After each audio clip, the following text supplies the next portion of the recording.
Bismillahirrahmanirrahim. Assalamualaikum warahmatullahi wabarakatuh. Selamat datang di channel Sahabat Luar Biasa. Channelnya orang-orang luar biasa. Apa kabar teman-teman? Mudah-mudahan sehat selalu dan selalu dalam rahmat dan lindungan Allah Subhanahu wa taala. Amin ya robbal alamin. Bagi teman-teman yang baru menemukan channel ini, agar tidak ketinggalan informasi yang insya Allah menarik dan bermanfaat, jika berkenan silahkan like, komen, dan bagikan video ini, serta subscribe dan nyalakan tombol notifikasinya. Syukron jazakumullah khairan. Alhamdulillahillazi bini'matihi tatimus solihat. Segala puji hanya milik Allah yang dengan segala nikmatnya segala kebaikan menjadi sempurna. Salawat serta salam semoga tercurah limpahkan kepada Nabi Muhammad sallallahu alaihi wasallam serta istri-istri beliau, saudara-saudara beliau, tabi'in, tabi'ut tabi'in, dan bagi kita yang insya Allah setia dan istiqomah mengikuti sunnahnya sampai akhir hayat. Amin ya robbal alamin. Rabbi syrohli sodri wa yasirli amri wahlul uqdatam min lisani yafqahu qawli.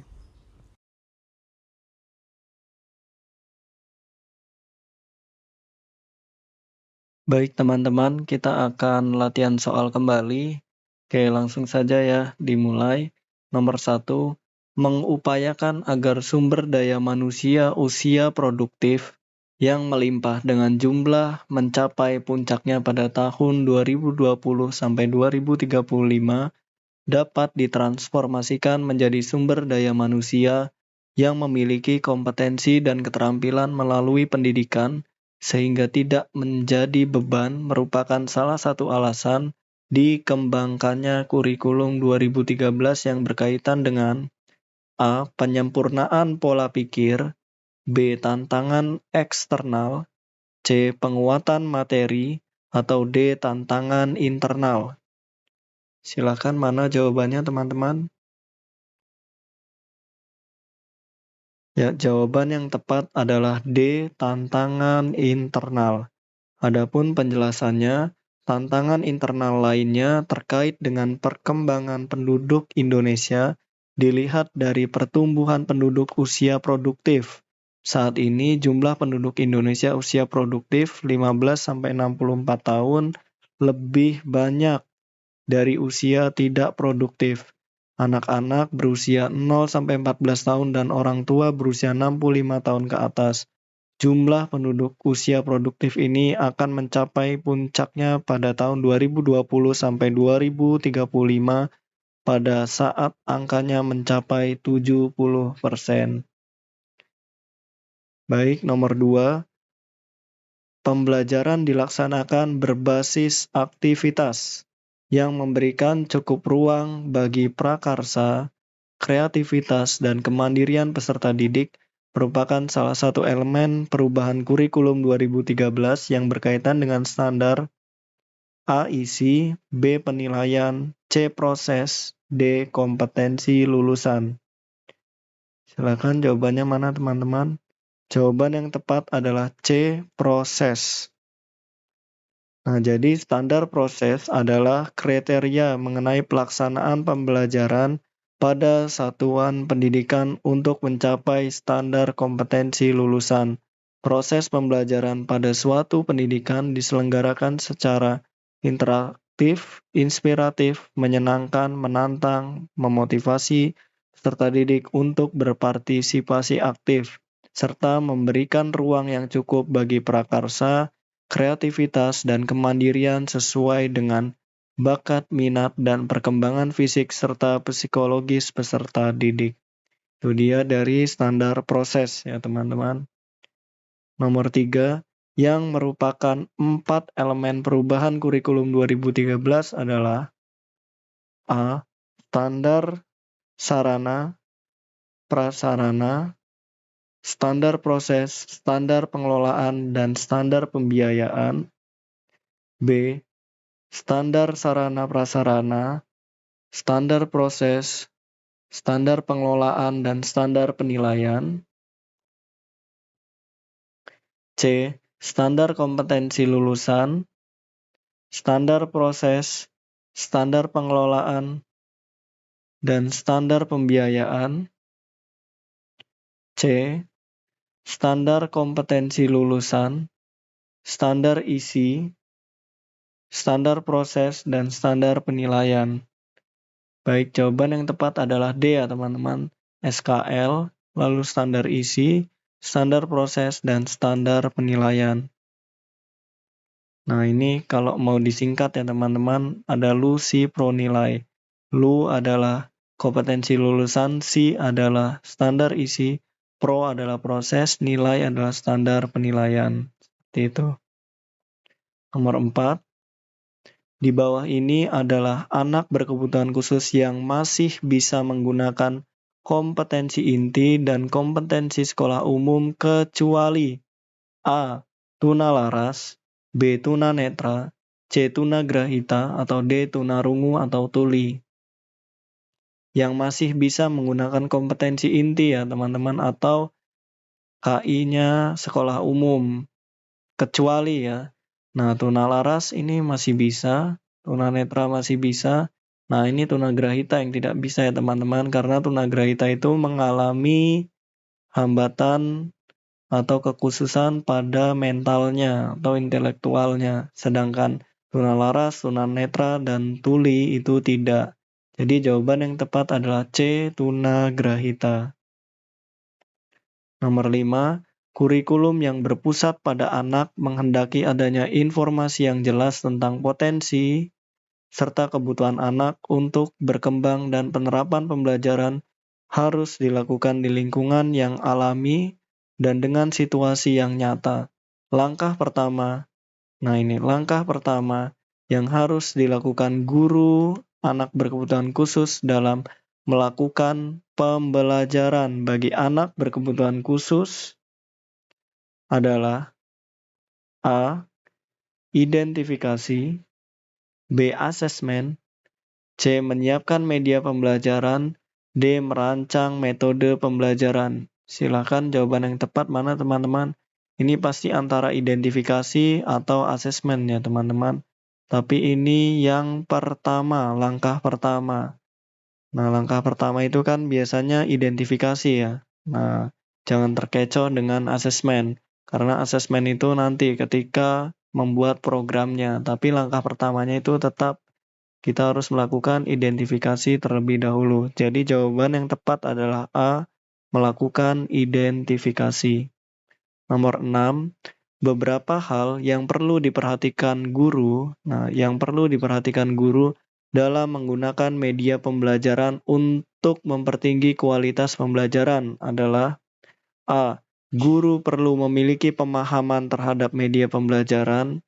B. Guru harus dapat menyiapkan tugas kepada siswa dalam membuat media pembelajaran sederhana. C. Guru harus mampu menilai hasil belajar yang menggunakan media pembelajaran. D. Guru harus dapat menggunakan berbagai jenis media.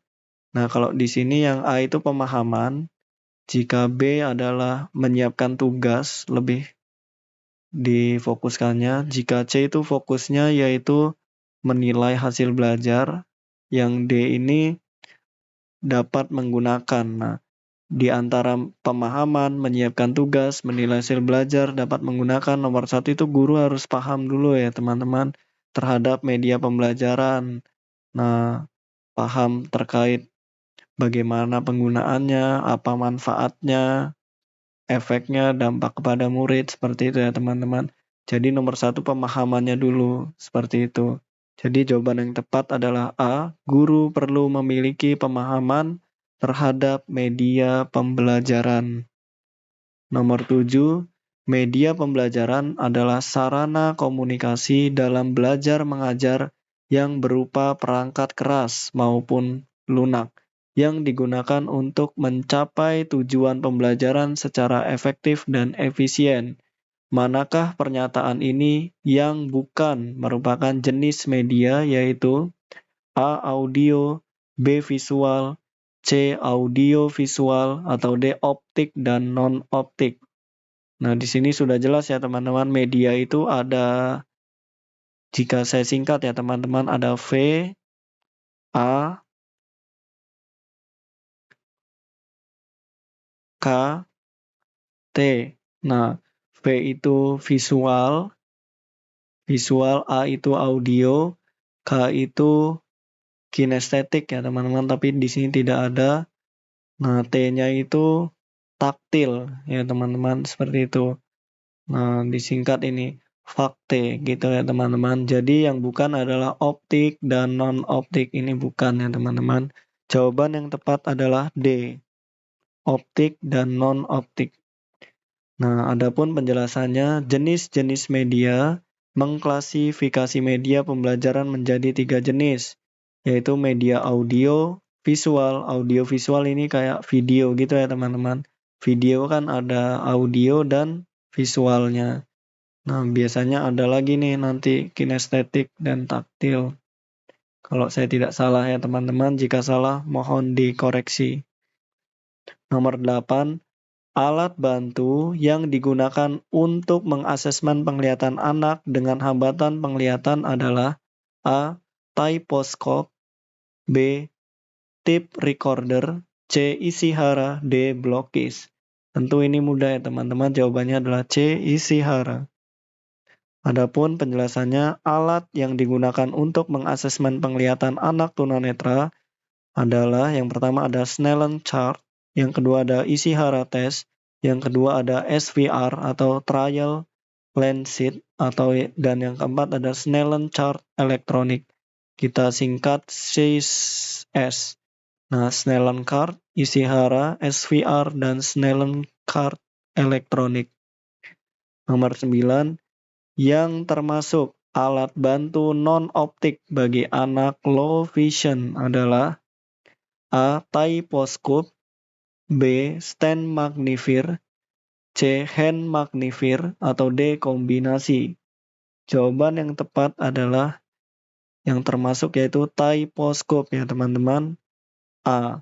Adapun penjelasannya, nah di sini ada 10 alat bantu non-optik antara lain yang pertama kertas bergaris tebal, yang kedua spidol, yang ketiga spidol hitam, lalu pensil hitam tebal, lalu buku-buku dengan huruf yang diperbesar, lalu penyangga buku, lampu meja, nah ini typoscope, lalu yang ke-9 tape recorder, dan yang ke-10 bingkai untuk menulis.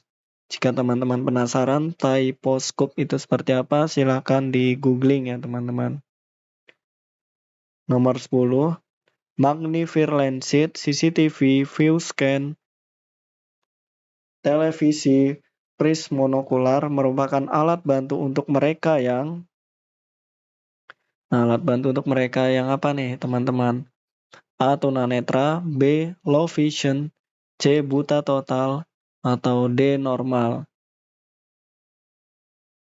Nah, tentu low vision ya teman-teman. Jawaban yang tepat adalah B.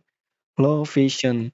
Adapun penjelasannya, untuk membantu memperjelas penglihatannya pada anak tunanetra jenis low vision dapat digunakan alat bantu sebagai berikut. Ada 5, yaitu magnifier lens sheet, atau CCTV, lalu view scan, lalu televisi, dan prism monokular. Baik teman-teman, mungkin itu saja yang dapat saya bagikan. Apabila ada kebenaran, pastikan itu datangnya dari Allah Subhanahu wa Ta'ala, dan apabila ada kesalahan, pastikan itu datangnya dari saya. Maka, apabila ada kebenaran, mohon doakan kebaikan, dan apabila ada kesalahan, mohon dimaafkan dan diingatkan. Syukron, jazakumullah khairan. Allahumma inni as'aluka ilman nafi'an wa rizqan thayyiban wa amalan mutaqabbalan. Subhanakallahumma wa bihamdika asyhadu an la ilaha illa anta astaghfiruka wa atubu ilaik. Wassalamualaikum warahmatullahi wabarakatuh.